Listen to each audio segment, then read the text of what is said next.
Hello बच्चों। तो आज हम स्टार्ट करने जा रहे हैं क्लास 10th का चैप्टर नंबर 1 रियल नंबर। तो स्टार्ट करेंगे इंट्रोडक्शन से। तो सबसे पहले देखते हैं रियल नंबर क्या होते हैं। Real number basically capital R से डिनोट होते हैं। Real number, rational number and irrational number two types के होते हैं। अब रेशनल नंबर को अगर हम फर्दर डिवाइड करें तो वो non integer rational number and integer आता है। अब इंटीजर में तुम्हारे पॉजिटिव भी आ जाएंगे और नेगेटिव इंटीजर्स भी आ जाते हैं। एंड होल नंबर्स को हम कैपिटल डब्ल्यू से डिनोट करते हैं। अगर होल नंबर को हम फर्दर डिवाइड करें तो जीरो और नेचुरल नंबर्स में आते हैं। अब इसमें आपको ध्यान देने वाली बात क्या है कि रियल नंबर को कैपिटल आर से डिनोट करते हैं, रेशनल नंबर को क्यू से डिनोट करते हैं, इंटीजर को जेड से, होल नंबर को डब्ल्यू से एंड नेचुरल नंबर्स को एन से। बहुत बार क्वेश्चंस में पूछ लिया जाता है कि N is belongs to W, N is belongs to Z, तो आपको वहां पता होना चाहिए कि कौन सा नंबर बिलोंग हो रहा है यहाँ पे। ठीक है, तो फर्स्ट टॉपिक से स्टार्ट करते हैं इसका, यूक्लिड डिवीजन एल्गोरिथम।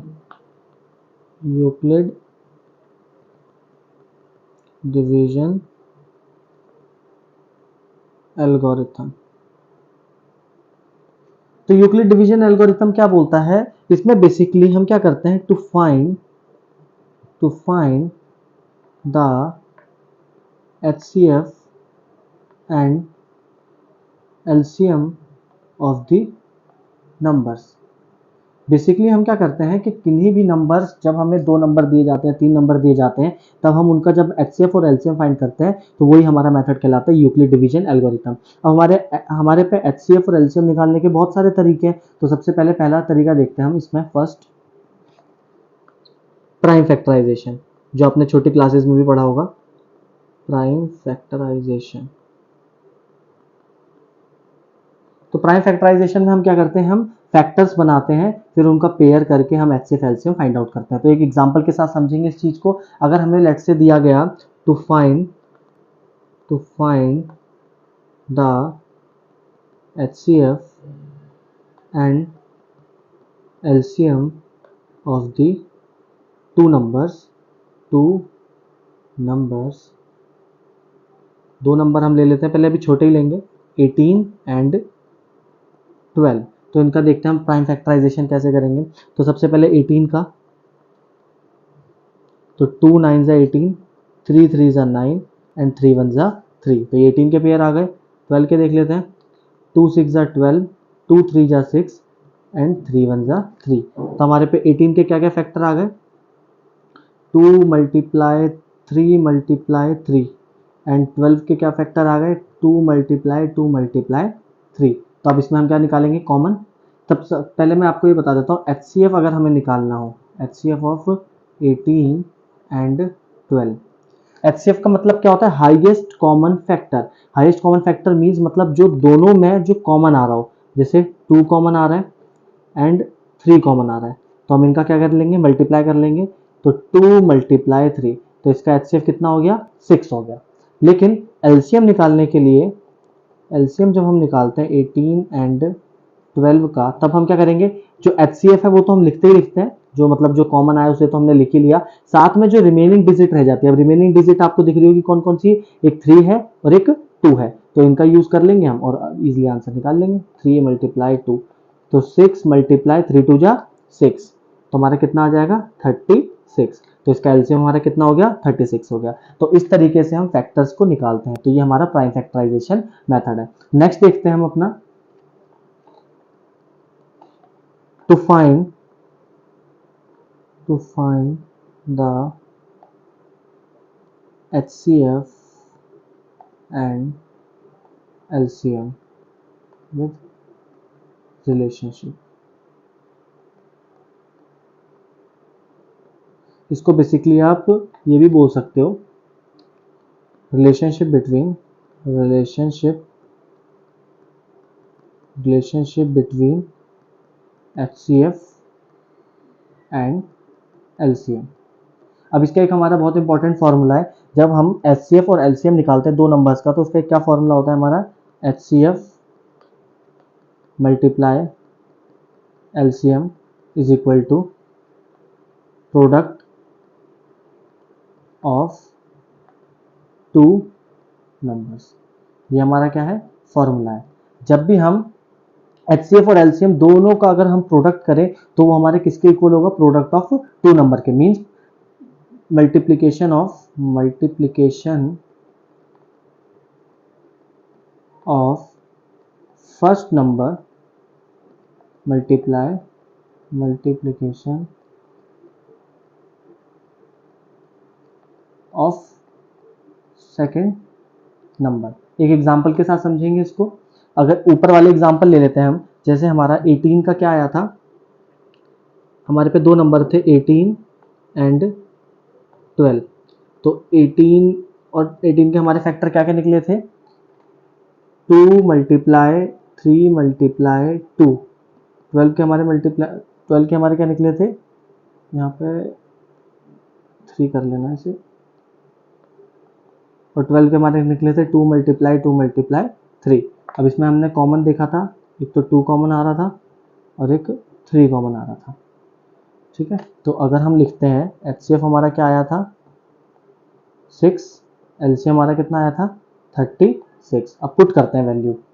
देखो हमने अभी क्या पढ़ा formula, HCF multiply LCM is equal to product of two numbers.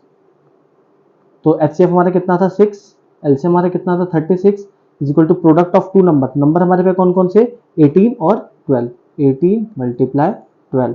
तो अब इनका हम मल्टीप्लिकेशन करेंगे तो हमारे पे कितना आ जाएगा 216, और इसको भी हम मल्टीप्लाई करने के तो हमारा कितना आ जाएगा 216। तो ये हमारा क्या होता है यहाँ पे वेरीफाई होता है। ठीक है, एंड लास्ट इसका देखेंगे टॉपिक लिख लेते हैं।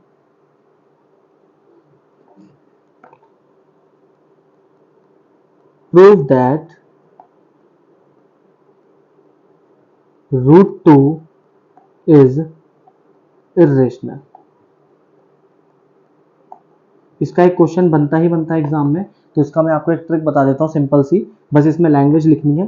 तो स्टार्ट करते हैं। सबसे पहले प्रूफ में हमें क्या करना है कि जो हमारा रूट 2 है वो हमारा इर्रेशनल नंबर है, ये चीज हमें तो पता है, लेकिन प्रूफ हम इसको कैसे करेंगे, तो हम यहाँ पे कॉन्ट्राडिक्शन मेथड का यूज करते हैं। कौन सा method, contradiction method. Contradiction method का मतलब हम मानते हैं इसे, पहले हम इसे रेशनल मानते हैं, रेशनल मानते ही अगर हमारा कॉन्ट्राडिक्शन गलत हो जाता है तो इट मींस ये रेशनल नहीं होगा, तो ऑब्वियसली बात है क्या होगा, इरेशनल होगा।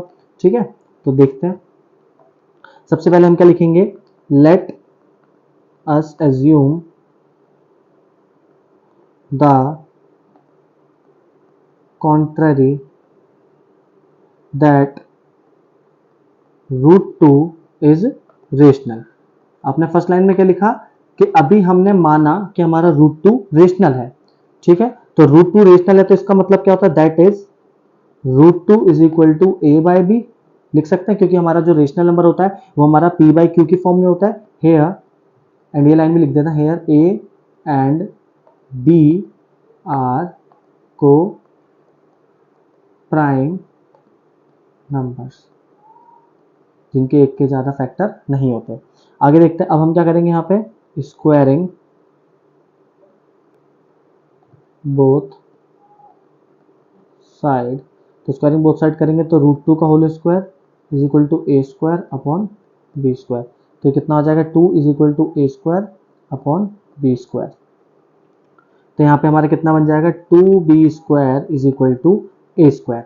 मीन्स यहाँ पे हम क्या बता सकते हैं कि हमारा जो ए स्क्वायर है वो किससे डिविजिबल हो रहा है, 2 से। अगर मैं क्या करूं, इस बी स्क्वायर को यहीं रहने दूं और इस ए स्क्वायर अपॉन 2 कर दूं, तो इसका मतलब क्या है, यहाँ पे क्या कहना चाह रहा है ये, कि हमारा A square is divisible by 2। It means हम ये भी लिख सकते हैं कि A is also divisible by 2, से ब्रैकेट में दिखा देना। ठीक है, नेक्स्ट टॉपिक पे आता है, a is equal to 2c। अब हम लेट कर लेते हैं कि जब हमारा a डिविजिबल ही है 2 से तो हम उसको a is equal to 2c मान लेते हैं, और यहाँ पे here c is some integer, c is some integer.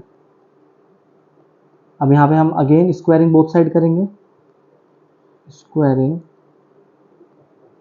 Both side. Squaring both side करते क्या हो जाएगा, ये हमारा पहले हम a की वैल्यू पुट कर देते हैं, स्क्वायरिंग बाद में करेंगे।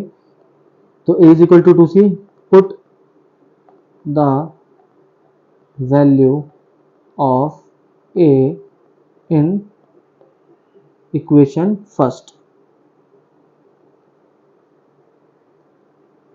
Equation first. तो पुट कर देते हैं, तो हमारा क्या आ जाएगा answer, 2b square is equal to a square की जगह हम पुट करेंगे तो हमारा कितना हो जाएगा 4c स्क्वायर। तो यहाँ से 2 2 जा 4 कट गया, तो b square is equal to 2c square. Again हम 2 को डिवाइड में ले जाएंगे तो ऐसा दिखेगा हमें। फिर यहाँ पे हम क्या लिख सकते हैं कि b square is divisible by 2, it means b is also divisible by 2। तो इन दोनों इक्वेशन से हम क्या बोल सकते हैं, therefore a and b having common factor as 2। और अभी हमने स्टार्टिंग में क्या माना था कि a और b हमारे को प्राइम है, लेकिन यहाँ पे तो हमने ये प्रूफ कर दिया कि a और b के कॉमन फैक्टर, और को प्राइम में तो कॉमन फैक्टर होते ही नहीं है। तो अब हम यहाँ पे क्या लिख देंगे, so this contradiction is arisen because of our wrong assumption. Therefore root 2 is irrational number। तो हमने क्या बोला था कि हमारा a और b को प्राइम है, लेकिन हमने यहाँ पे क्या प्रूफ कर दिया कि a और b के कॉमन फैक्टर हैं 2। तो इससे हमारी जो कॉन्ट्रडिक्शन हो गई वो क्या हो गई, रॉन्ग प्रूफ हो गई। दैट मीन्स रूट 2 हमारा क्या हो गया, इर्रेशनल नंबर हो गया। तो हम जल्दी मिलते हैं नेक्स्ट वीडियो में 1.1 के साथ। आप अभी इंट्रोडक्शन अच्छे से देखिए, इसमें कोई चीज़ समझ ना आई हो तो आप कमेंट में बताना, मैं आपको उसका जल्द से जल्द आंसर करने की कोशिश करूँगा। Thank you.